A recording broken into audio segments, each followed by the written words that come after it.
आज हम आपके लिए लेकर आए हैं संपूर्ण महाभारत कथा का भाग संख्या 2। तो चलिए कथा को शुरू करते हैं। गौतम ऋषि के पुत्र का नाम सरदवान था। उनका जन्म बाणों के साथ हुआ था।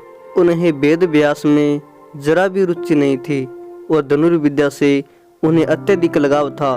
वे धनुर्विद्या में इतने निपुण हो गए कि देवराज इंद्र उनसे भयभीत रहने लगे। इंद्र ने उन्हें साधना से डिगाने के लिए नामपदी नामक एक देवकन्या को उनके पास भेज दिया। उस देवकन्या के सौंदर्य के प्रभाव से कृपिक नामक बालक उत्पन्न हुआ और दूसरे भाग से कृपि नामक कन्या उत्पन्न हुई। कृप भी धनुर्विद्या में अपने पिता के समान ही पारंगत हुए। भीष्म जी ने इन्हीं कृप को पांडवों और कौरवों की शिक्षा दीक्षा के लिए नियुक्त किया और वे कृपाचार्य के नाम से विख्यात हुए। कृपाचार्य के द्वारा पांडवों तथा कौरवों की प्रारंभिक शिक्षा समाप्त होने के पश्चात अस्त्र शस्त्रों की विशेष शिक्षा के लिए भीष्म जी ने द्रोण नामक आचार्य को नियुक्त किया। द्रोण के साथ प्रशस्त नामक राजा के पुत्र द्रुपद भी शिक्षा प्राप्त कर रहे थे तथा दोनों में प्रगाढ़ मैत्री हो गई। उन्हीं दिनों परशुराम अपनी समस्त संपत्ति को ब्राह्मणों में दान करके विंध्याचल पर्वत पर तप कर रहे थे। एक बार द्रोण उनके पास पहुंचे और उनसे दान देने का अनुरोध किया।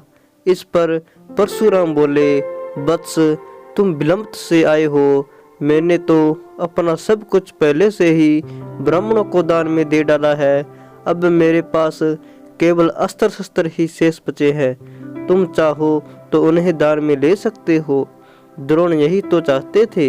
अतः उन्होंने कहा, हे गुरुदेव, आपके अस्त्र शस्त्र प्राप्त करके मुझे अत्यधिक प्रसन्नता होगी, किंतु आपको मुझे इन अस्त्र शस्त्रों की शिक्षा दीक्षा देनी होगी तथा विधि विधान भी बताना होगा। इस प्रकार परशुराम के शिष्य बनकर द्रोण अस्त्र शस्त्र सहित समस्त विद्याओं के अभूतपूर्व ज्ञाता हो गए। शिक्षा प्राप्त करने के पश्चात द्रोण का विवाह कृपाचार्य की बहन कृपि के साथ हो गया। कृपि से उनका एक पुत्र हुआ। उनके उस पुत्र के मुख से जन्म के समय अश्वन की ध्वनि निकली, इसलिए उसका नाम अश्वत्थामा रखा गया। किसी प्रकार का राजाश्रय प्राप्त न होने के कारण द्रोण अपनी पत्नी कृपि तथा पुत्र अश्वत्थामा के साथ निर्धनता के साथ रह रहे थे। एक दिन उनका पुत्र अश्वत्थामा दूध पीने के लिए मचल उठा, किंतु अपनी निर्धनता के कारण द्रोण पुत्र के लिए गाय के दूध की व्यवस्था न कर सके। अकस्मात उन्हें अपने बाल्यकाल के मित्र राजा द्रुपद का स्मरण हो आया, जो कि पांचाल देश के नरेश बन चुके थे। द्रोण ने द्रुपद के पास जाकर कहा, मित्र, मैं तुम्हारा सहपाठी रह चुका हूँ।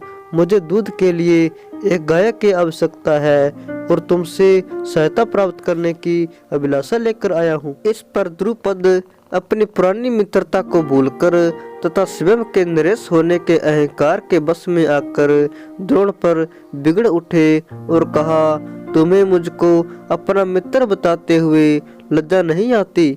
मित्रता केवल समान वर्ग के लोगों में होती है, तुम जैसे निर्धन और मुझ जैसे राजा में नहीं। अपमानित होकर द्रोण वहां से लौट आए और कृपाचार्य के घर गुप्त रूप से रहने लगे। एक दिन युधिष्ठिर आदि राजकुमार जब गेंद खेल रहे थे तो उनकी गेंद एक कुएं में जा गिरी। उधर से गुजरते हुए द्रोण से राजकुमारों ने गेंद को कुएं से निकालने के लिए सहायता मांगी। द्रोण ने कहा, यदि तुम लोग मेरे तथा मेरे परिवार के लिए भोजन का प्रबंध करो तो मैं तुम्हारी गेंद निकाल दूंगा। युधिष्ठिर बोले, देव, यदि हमारे पितामह की अनुमति होगी तो आप सदा के लिए भोजन पा सकेंगे।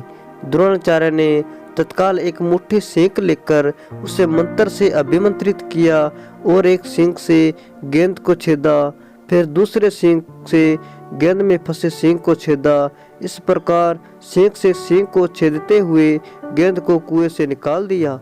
इस अद्भुत प्रयोग के विषय में तथा द्रोण के समस्त विषयों में प्रकांड पंडित होने के विषय में ज्ञात होने पर विषम पिता ने उन्हें राजकुमारों के उच्च शिक्षा के नियुक्त कर राज्याश्रय में ले लिया और वे द्रोणाचार्य के नाम से विख्यात हुए।